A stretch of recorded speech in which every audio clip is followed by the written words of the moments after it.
Everyone knows that feeling, wanting to experience more stories, but struggling to find the time. That's where Audible changes everything. With over 1 million audiobooks and Audible originals, there's a story waiting to spark anyone's imagination. Take The Paris Apartment by Lucy Foley, the gripping psychological thriller that's keeping listeners on the edge of their seats. Imagine unraveling its mysteries during your morning commute, or losing yourself in its twists and turns while doing household chores. That's the magic of Audible. It transforms daily routines into opportunities for thrilling discoveries. The best part? Members get access to thousands of included titles, with new content added regularly. From bestsellers to hidden gems, every genre imaginable is at their fingertips. And with one easy-to-use app, switching between favorites or discovering new passions has never been simpler. There's more to imagine when you listen. Start a free 30-day Audible trial and get your first audiobook free at audible.com/Wondery. That's audible.com/Wondery.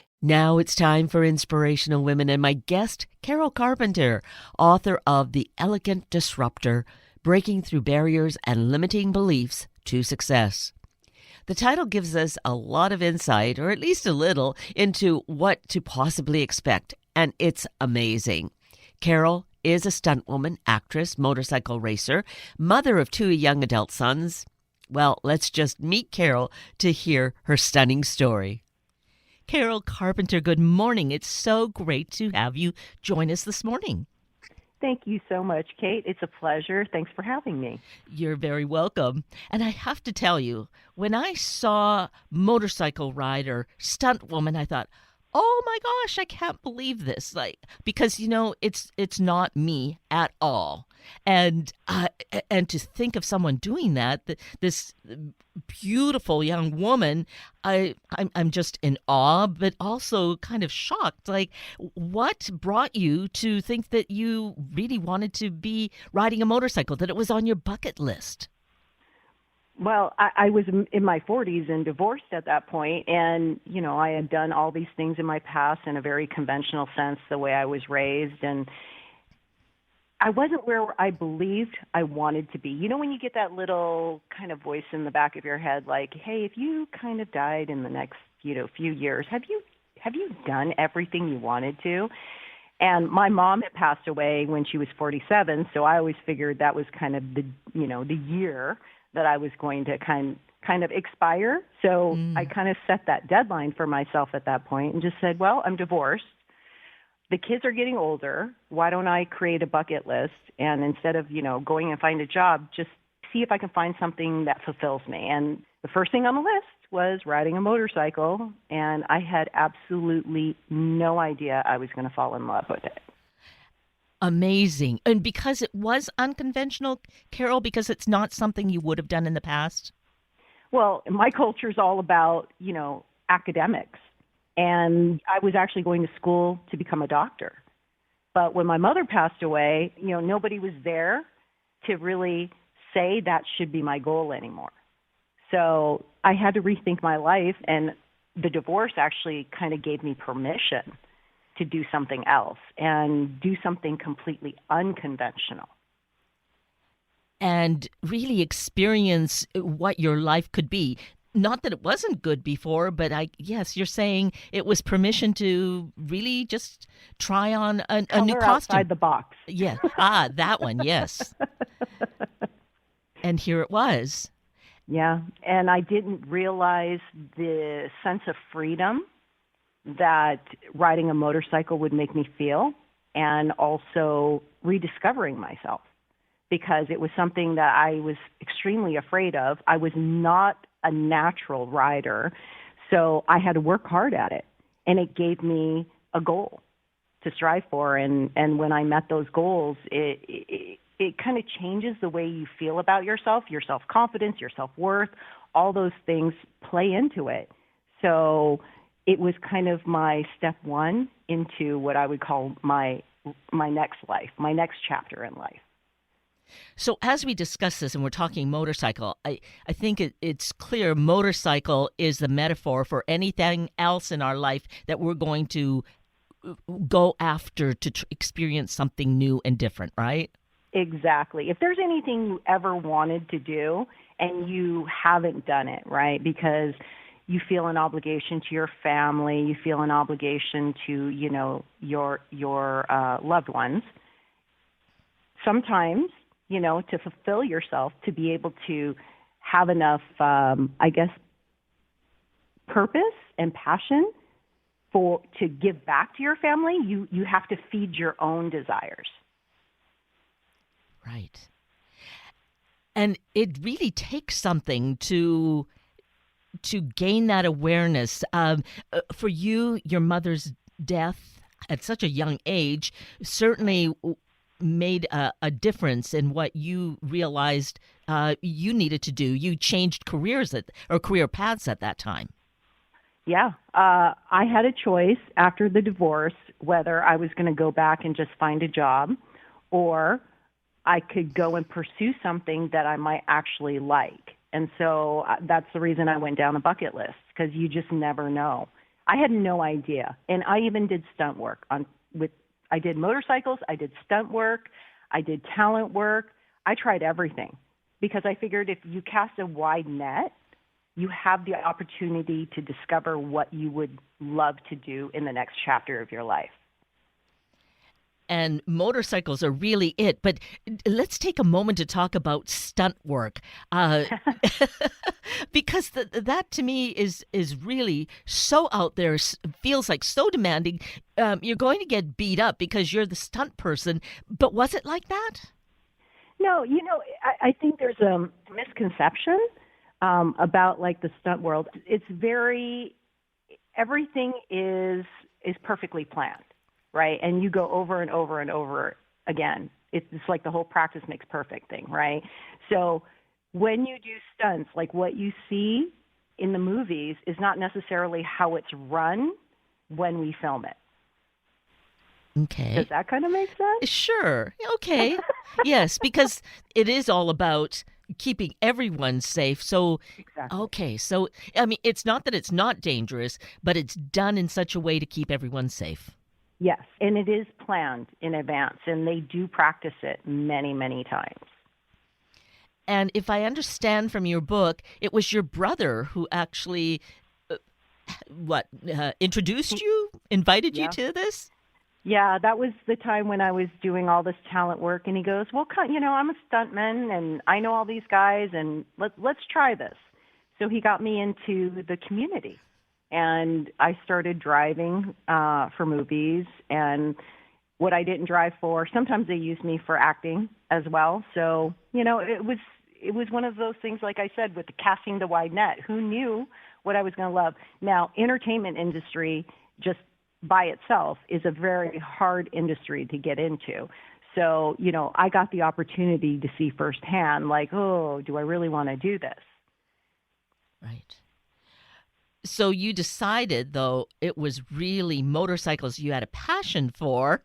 Exactly. And it you discovered is really a different area as to who's really accepted to be in that whole environment. For the entertainment industry? I was thinking with motorcycles and right? Well, yeah, motorcycles is a completely male-dominated sport. I mean, when I came into it over 12 years ago, we did not see a lot of women.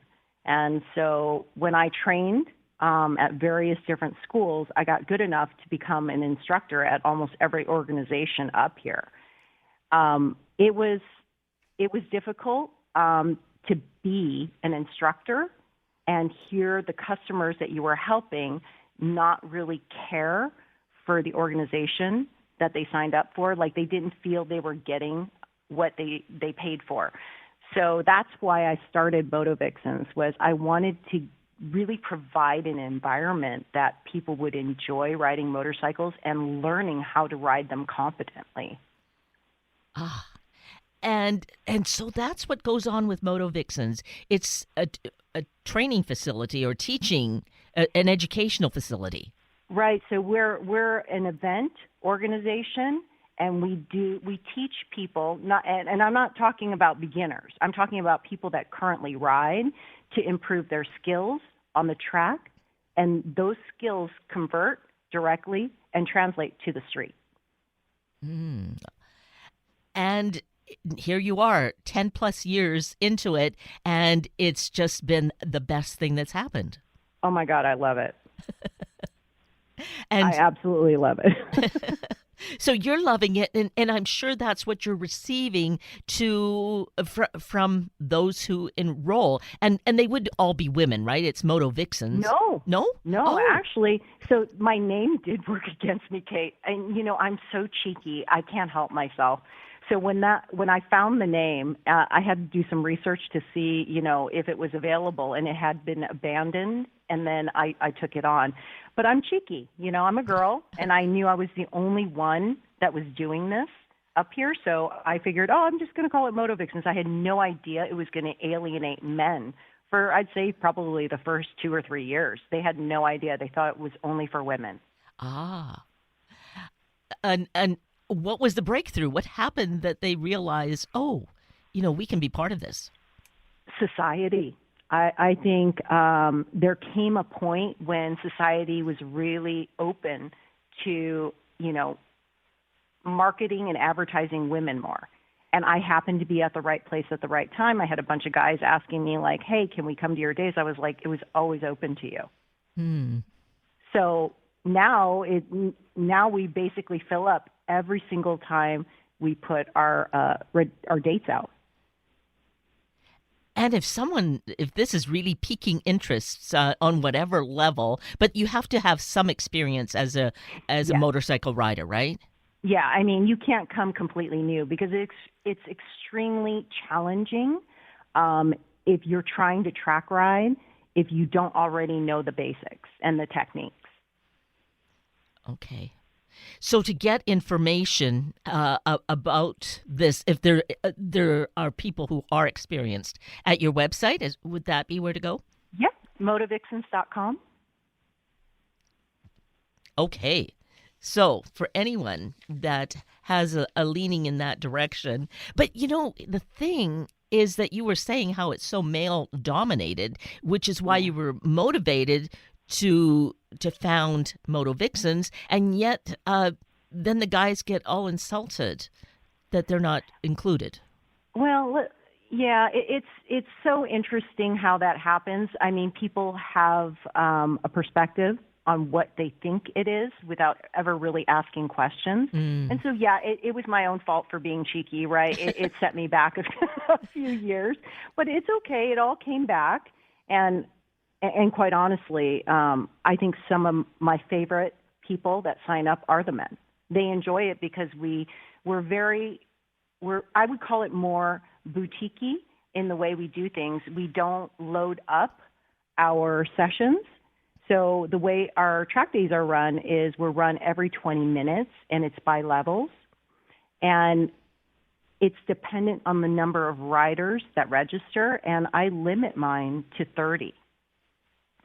So if you visit other track day organizations, they don't typically put a limit. So when you have, let's just say, 100 people, right, riding in that 20-minute session on a track that runs and I'm averaging here, 2.21 miles, that's a parade.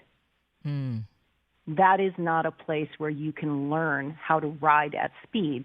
So when I decided to start MotoVixens, I decided to limit the number, and that's, basically for safety as well, but also an opportunity to really be able to teach people at speed. Well, that sounds like a really authentic experience that really keeps everyone in mind rather than it being about, just dashing something off. And this sport is an adrenaline sport. So, yeah, guys are going to be guys. Wow. It's amazing. And it evolved for you as to what it's become. Could you have imagined this being the case? Well, actually, when you were in college, if you saw this happening, what would you have thought of Carol in the future? I would have thought I was nuts. Are you kidding? I'm only glad my mother's not alive to watch me do it. Or might she be extra proud of you? She might. I mean, I joke about that. I mean, for her, it was always about academics. There was never a point in my life where even athletics was accepted, right? And it all came down to academics, it came down to music, it came down to the things that were important to our culture and what was expected of us. So this would have never been accepted. Mm. And this is some of what you do share with us in your book, and I love the title, The Elegant Disruptor. That's so telling. It's beautiful. The Elegant Disruptor, breaking through barriers and limiting beliefs to success. So there was motorcycle riding right there, that was breaking through a belief. And here you want to share this with us to, I think, motivate us as well, that, whatever it is that might be this kind of far out dream or idea, we can do it too. Yep, absolutely. Anybody can. You just got to believe in yourself and know it's going to be hard at times, and don't give up. Right. And yet often there's that nagging little voice inside that says, oh, really? You think you can do that? Why do you think you could? Yeah, I have arguments with that little voice. And it's okay to have arguments, right? It's not talking to yourself. Well, it is talking to yourself, but in a very constructive way. Yeah, right? Exactly. And it comes to changing your perspective, too. I think so many of us are pretty stuck in the way we think. And we're not doing ourselves any favors either with, just hanging out with the same people we always hang out with, that, you have the same complaints. Well, if you hung around people that are very successful at achieving something that you want, you'll find their perspective and your perspective don't line up. So wouldn't it be best to hang out with people like that to kind of gain or maybe even glean some of their knowledge to see what they know that you might not? Right. How I can imagine there being some people, and age probably isn't even necessarily a factor, thinking like, but these are my buddies, or these are my good friends. How do I walk away, or how do I extricate? You don't have to. No. I mean, it just means you limit your time with them because you want to move past that. You don't want to be stuck behind those limiting beliefs. You're not saying goodbye to them, although some people may end up saying goodbye to you. It happens in life. I always say you have people that come in your life for a season or a reason. A season or a reason. That's a good one. Yes. Oh, words of wisdom. I love good quotes and phrases. I think we can learn so much from that. And you're sharing that with us, Carol. This is really so wonderful.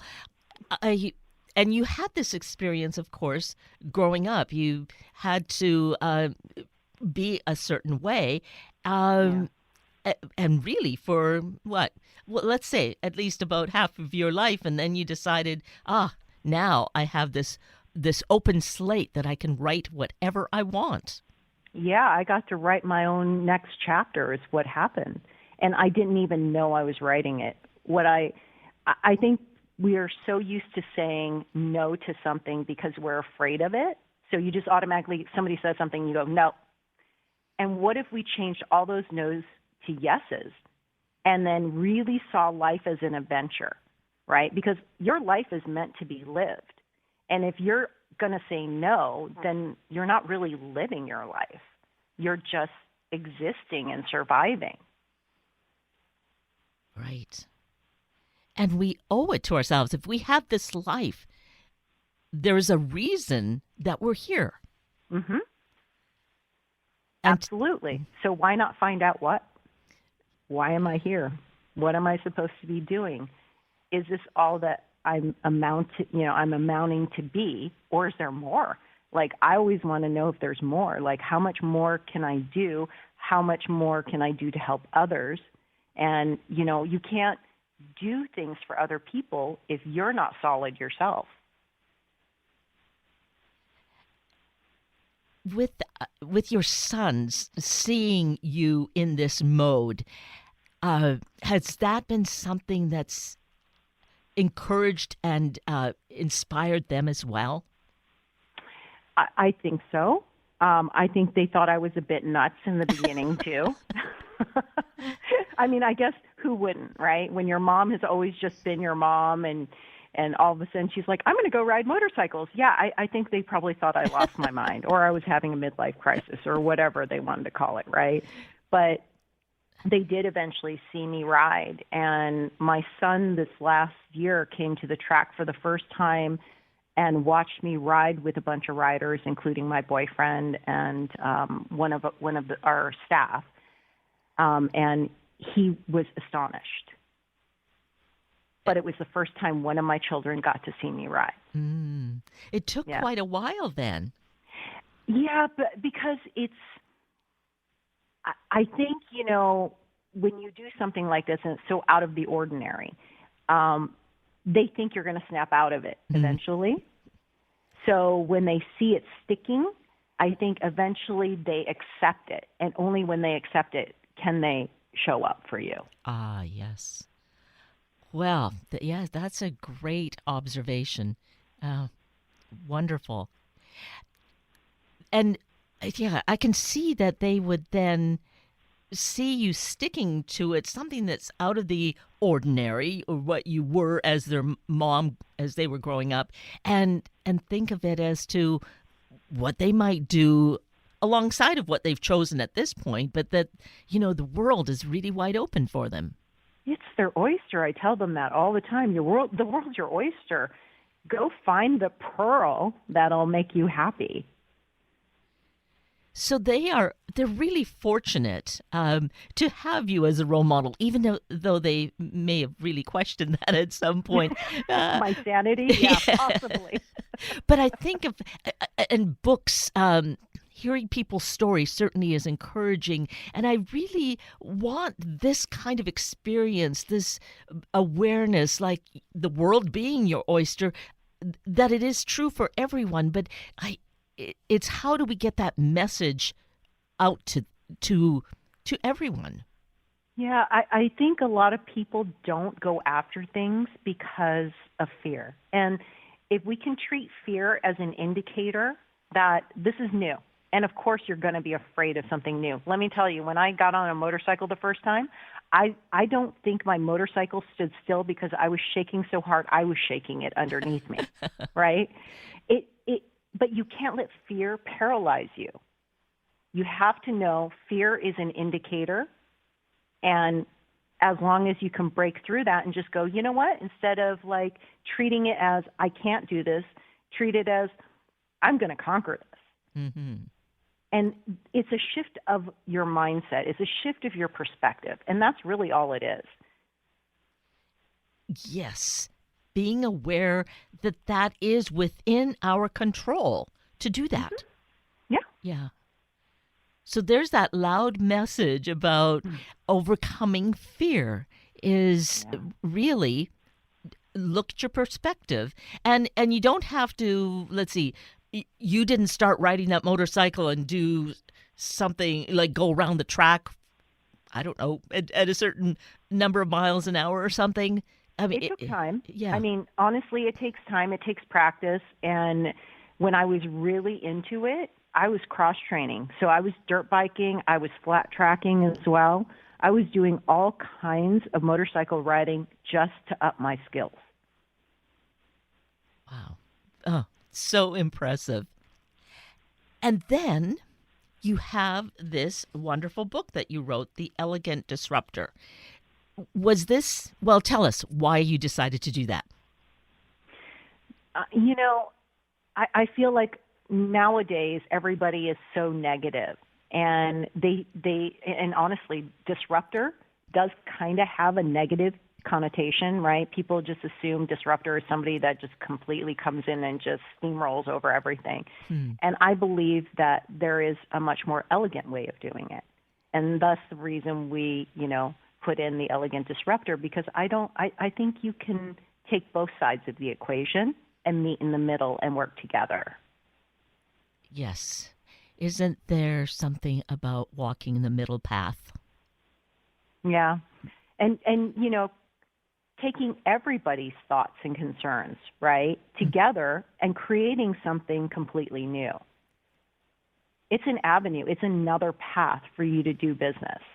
And for so many, they choose just to steamroll over people, and then there's ill feelings all the way around, and it just creates, negativity creates more negativity. So I'm all about keeping it positive. Yes.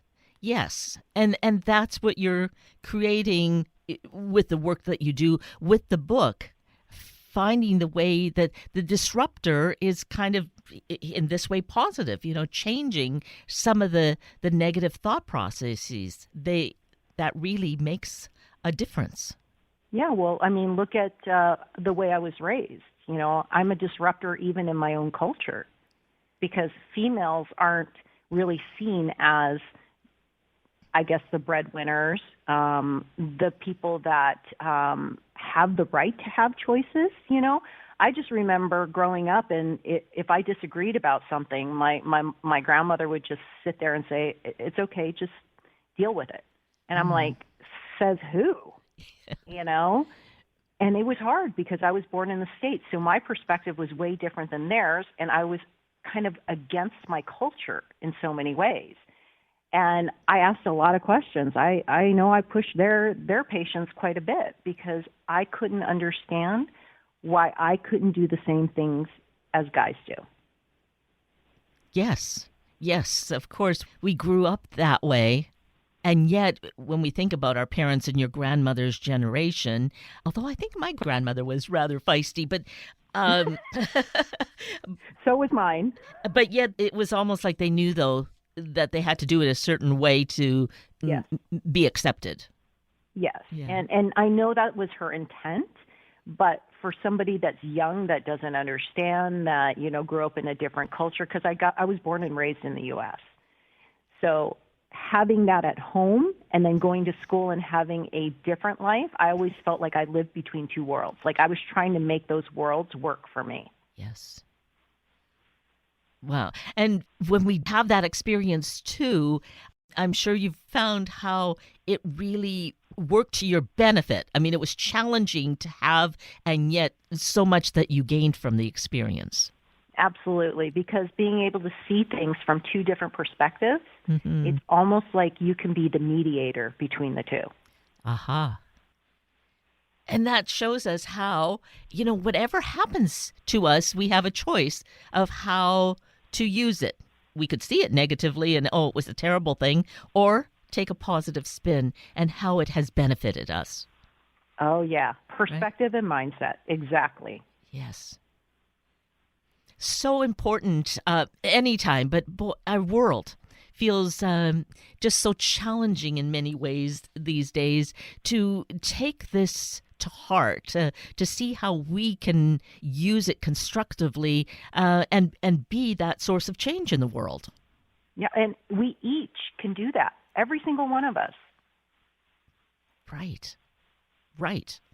To know that, we just need to embrace it. And I think with your book, beautiful, The Elegant Disruptor, with that, you lead us through your story and through just some techniques of how to make that work in our life. Yeah, and we talk a lot about self-worth because I think that's kind of the core of all of it, is if we don't have a really strong self-worth, it's really hard to do anything.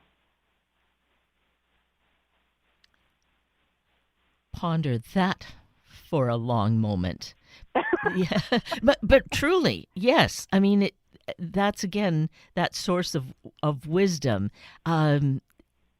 Think about how self-worth really does play in our life. Take time to really ponder that. Yeah. Right. Yeah. It's true, and I think so many of us are so busy, we don't take and hit that pause button and reflect, right? Because I think if you reflect on, if you're struggling, look at how you view yourself. Maybe you're not setting good firm boundaries for others, right? And that is something that you need to work on. Why am I doing this? Why am I allowing these people to bust my boundaries all the time, right? Because who ends up frustrated? We do. Yes. So take back that ownership of what we can do in our life, find that self-worth, and really use it to our advantage to be all we can be. Yeah. Empower yourself. As you have done, Carol. I'm still so in awe of, doing this flip side of what your life had been, and what you chose with the motorcycles happened to really be where you found your passion. But it might have been like, no, don't need that, and you choose something else. But the idea is to really see the world, as you said, see this as your oyster. Yeah, and I don't really think I chose motorcycles. I think that motorcycles chose me. Okay. Yeah. I don't know why this was put in my path. I have to believe that, like we said, everything happens for a reason. Mm-hmm. I came out of left field. I would have never have guessed. But, why did I have that thought that I wanted this on my bucket list? Ask yourself that question. Now, for me, it was motorcycles. For you, it might be something else, right? Right, yes. But why did it show up on my radar? Why did I even think of it? So you got to think, if things are put in your path, go with it. You never know where it'll go. And that can be such a fun adventure, as you've proven too. Exactly. Right. Exactly. And life is about fun. Come on. It's an adventure. It's supposed to be fun. And you're proving that. Right? Yeah. Oh, well, yeah. I still think most of my friends think I'm crazy, but that's okay. Well, eventually they'll come round, or, well, they might not. Or they'll join me in my crazy. And have fun as well. Exactly. Oh, well, this has been fun, and I wish we had more time that we could discuss more fun things, but, the clock or the recording seems to dictate what will be. So let's just tell people that they can find out more about you through your website, which is? CarolCarpenterMedia.com. And you can find out more about the book, The Elegant Disruptor, and just all that's going on, and maybe, learn something about motorcycles. Who knows? But this has been delightful, and I thank you so greatly, Carol Carpenter. Thank you so much, Kate. That brings us to the end of a very full hour of Inspirational Women with Carol Carpenter and Sunday Morning Magazine with Jay Wu and Lee Crane. I'm Kate Daniels, your host, and I greatly appreciate your sharing this hour with me and these special guests. For details you might have missed or information you'd like to know, please just send me an email, kated@warm1069.com, and I will get right back to you. Also, if you'd like to listen again or to share these important stories with your family and friends, find the podcast on our Warm 1069 webpage. Just click on the Listen tab, then Podcasts, and then either of the show names, and then look for the guest names. I now wish you and your family a day of really being self-aware and striving for your best health, your best life. Have a week of the same, and then please plan to join me again next weekend for another hour of Sunday Morning Magazine and Inspirational Women on Warm 1069. Good morning.